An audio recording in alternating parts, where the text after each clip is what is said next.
me, Mariam, and also known as Mariam Data Science Valley student at Rehan School in Online Academy Level 1.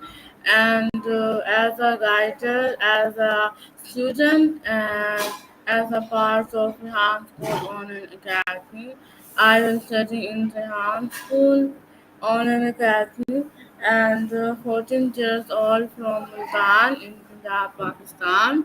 So today we are having a new interview.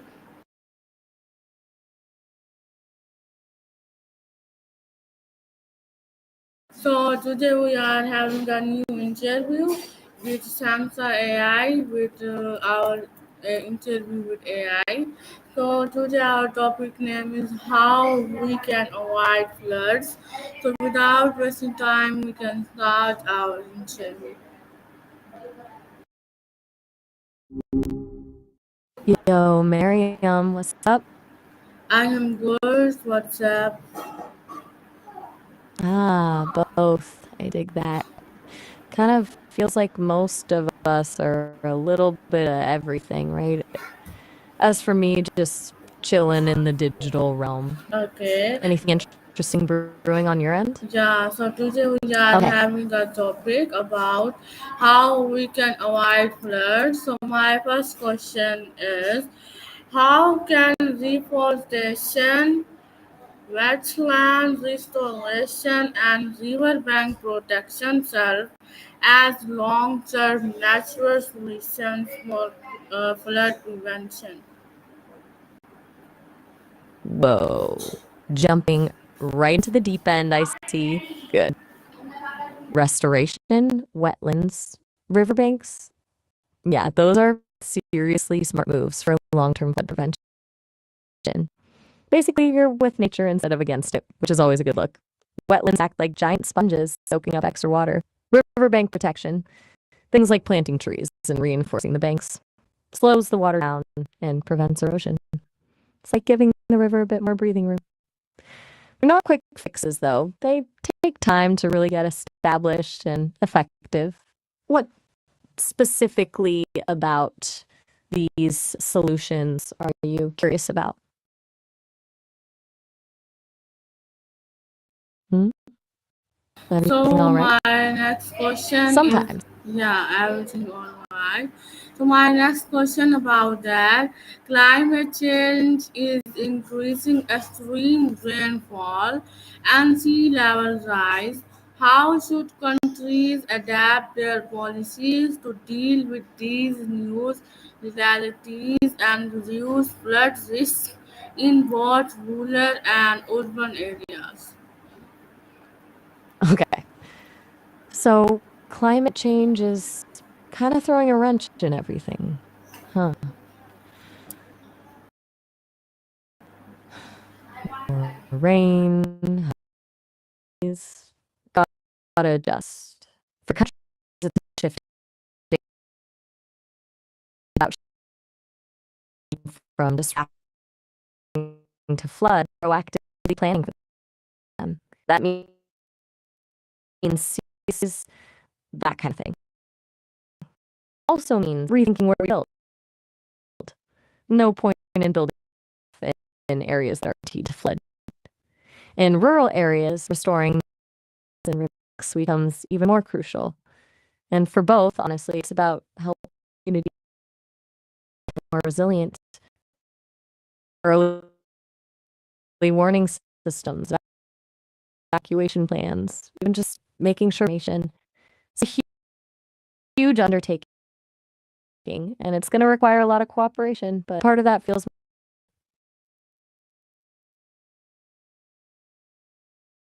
still with me. No worries if you're just processing. So my next question is: floods are often seen as natural disasters, but many are worsened by human activities such as deforestation, poor waste management, and unplanned urbanization. In what ways can Can sustainable city planning and environmental protection help us prevent or minimize floods? Exactly. That's a really important point. Natural disaster makes it sound like it's just happening to us, right? But so often we're making things way worse ourselves. Deforestation means less vegetation to soak up rainfall. Poor waste management clogs up drains. Unplanned urban sprawl puts buildings in floodplains. It's like we're setting ourselves up for failure. So it's not just about preparing for the floods, it's about addressing those root causes. We need better land use planning, sustainable practices, a more responsible approach to how we act with the environment. It feels kind of big, but it's all connected. Does that make sense? Share whatever.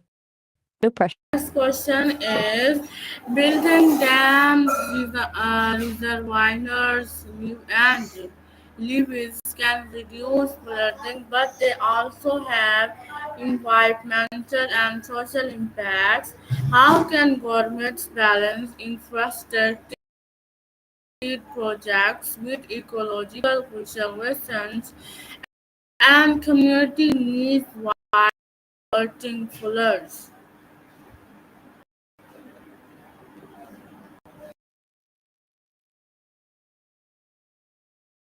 Yeah, that's the classic trade-off.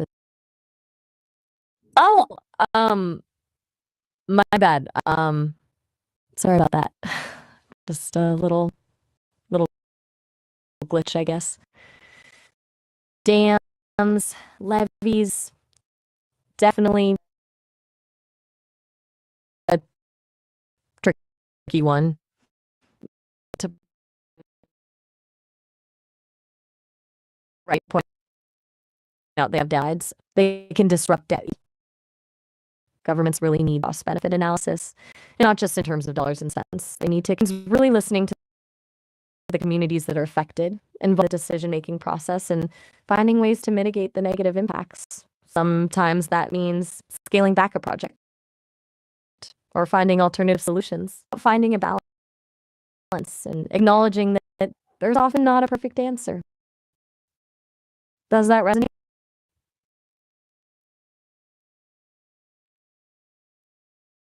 You still there, Miriam? Just checking in. It's okay if you times these topics are a lot. Okay, is community awareness and education play a key role in disaster prevention. What steps can schools, media, and local organizations take to train people in flood preparedness and preparedness and early response? Okay. So getting people informed and prepared, that's huge. It's not just about building better infrastructure, it's about empowering people to protect themselves. Schools can incorporate flood preparedness into the curriculum, teaching kids about flood risks, evacuation procedures, basic first aid. Media can run public service announcements, share information about early warning systems, and highlight success stories. Local organizations distribute educational materials and help communities develop emergency plans. And it's not just about what to do during a flood, but also about what to do beforehand.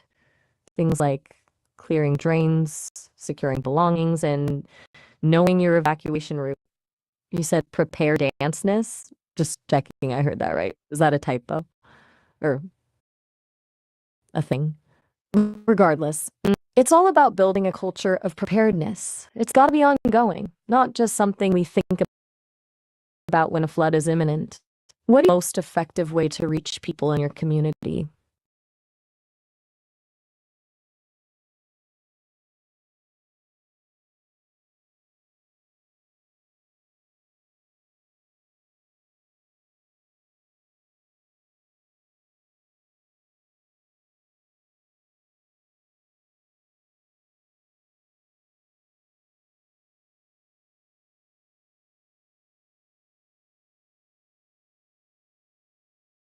That's a good question. Tech can be a game changer, for sure. Satellite monitoring gives you a bird's eye view of rainfall and water levels. Early warning systems can give people crucial time to evacuate, and smart drainage systems can help manage stormwater runoff. But the challenge for developing countries is access, affordability, and maintenance. You can't just hand someone a fancy piece of tech and expect it to solve all their problems. There needs to be investment in infrastructure, training, and ongoing support. Partnerships with developed countries and international organizations can be helpful, but it's important to make sure the technology is appropriate for the local context. It's got to be sustainable and something communities can actually use and maintain themselves. Do you think there's a risk of relying too much on technology and ignoring more traditional methods? Okay, so my next question is, many flood-prone areas continue to be populated because of economic and social pressures. What policies can governments introduce to encourage safe housing, relocation, and long-term resilience against flooding? Whoa! Okay, a lot happening in that question. Warments in Britain. Were you getting cut off, or is that a bit of a scramble? Let's unpack this. You're hitting on a really tough reality. People often stay in flood prone areas because they have no other choice. Economic pressures, lack of affordable housing, social ties. It's not as simple as just telling people to move. If governments want to encourage relocation, they need to offer viable alternatives, affordable housing in safe areas, job training, and support for rebuilding communities. It's got to be a fair and equitable process, not just pushing people from one problem to another. I'm a little unclear on the Britain bit, though. Can you clarify that? Regardless, it highlights the need for long term planning and a holistic approach to flood management.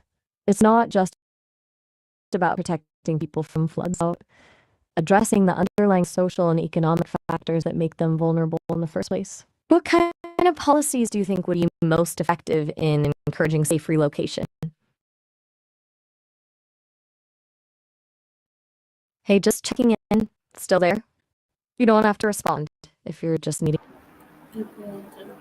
Okay, so my next question about that. Natural solutions such as planting trees, restoring. Okay, I will say about that. Natural solutions such as planting trees, restoring wetlands, and protecting rivers are often cheaper and more effective than artificial barriers.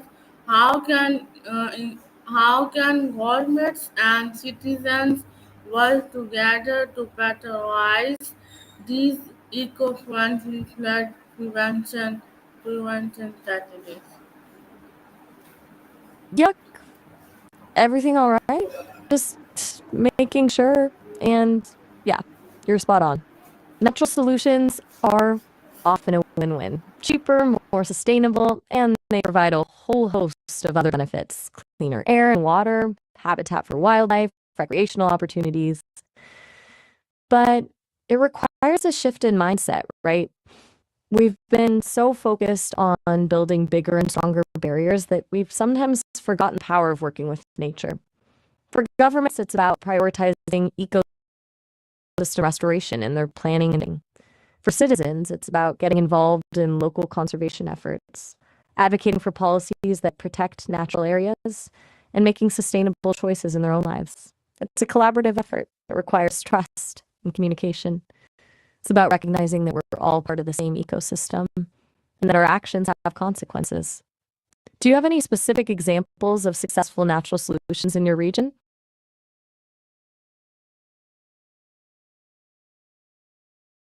Is many modern cities suffer from urban flooding due to poor drain systems and concentrated heavy landscapes.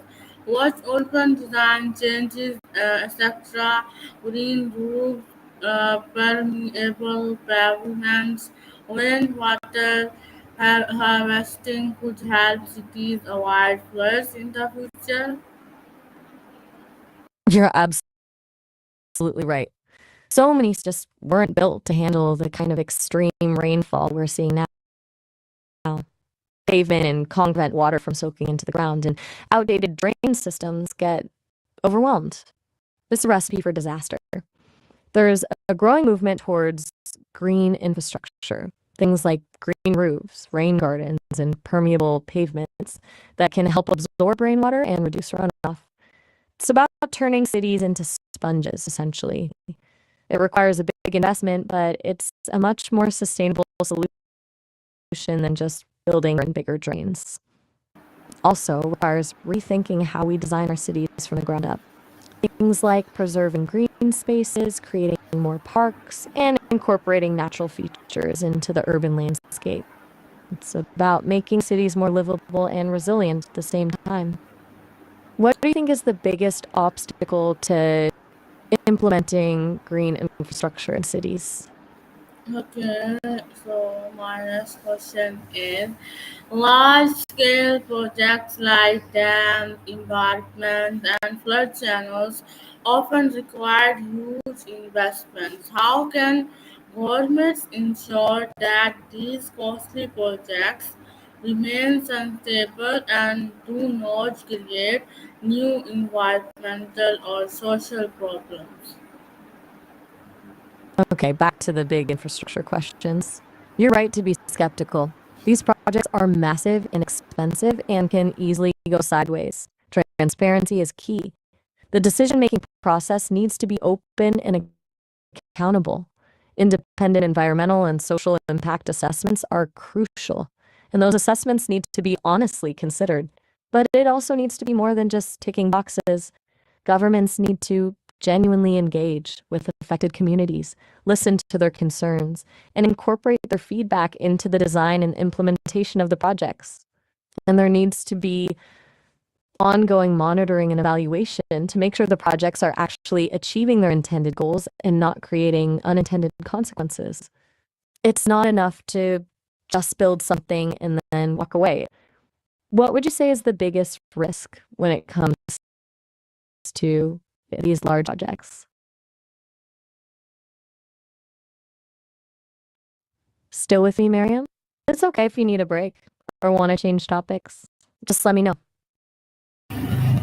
Okay, so my next question is that governments sometimes focus more on disaster relief rather than disaster prevention. Why is shifting from relief-based strategies to prevention-based strategies national, and what policies could make this shift possible?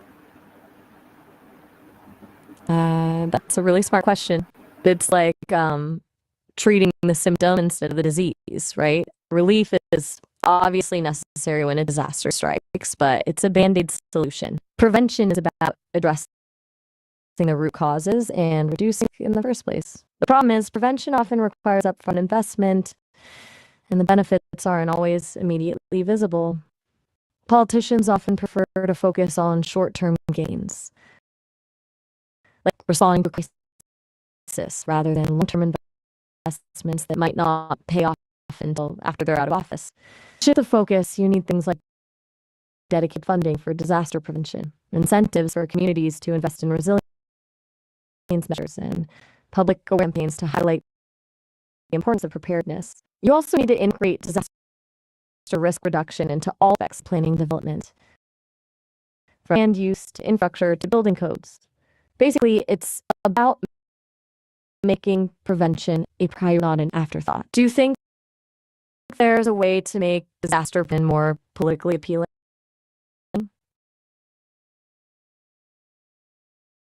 Mariam? Okay, you've been quiet for a little bit. My next question is that flood forecasting systems are improving worldwide. How can satellite data, artificial intelligence, and real-time monitoring help predict and prevent floods before they occur? Whoa there. Flirts? Did you mean floods? That was unexpected. But okay. Assuming it was a slip of the tongue, your writing is getting much better.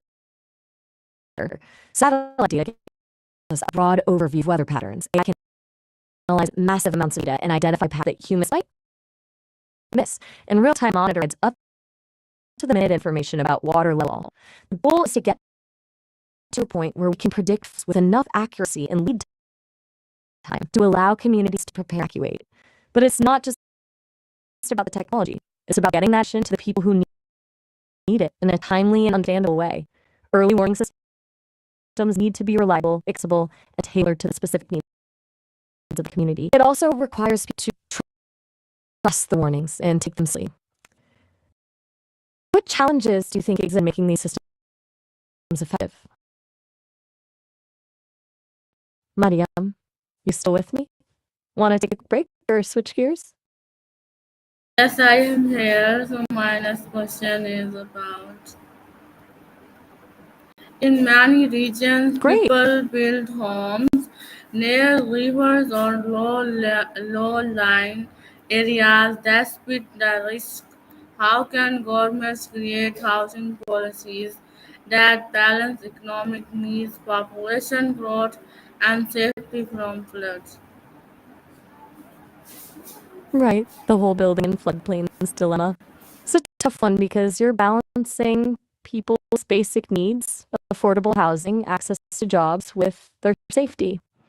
Governments could offer incentives for people to relocate to safer areas like tax breaks or subsidies for building in less vulnerable locations. They could also restrict building in high-risk areas or require that any new construction in those areas be flood resistant, elevated foundations, water materials, that kind of thing.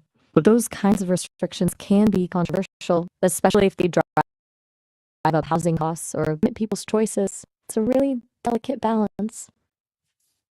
And it requires a long-term vision. It's not just about what's convenient now, but what's safe and sustainable for future generations. What do you think is the fairest way to address this issue? Okay, so viewers, that's our interview. I hope you will like this AI session and our interview. So, and I hope our questions and answers were interesting about first. So, our time is 10:12 a.m. Time is 10:12 a.m. Day is Wednesday, date is 3 September 2025. So, give me permission to leave. So, which flight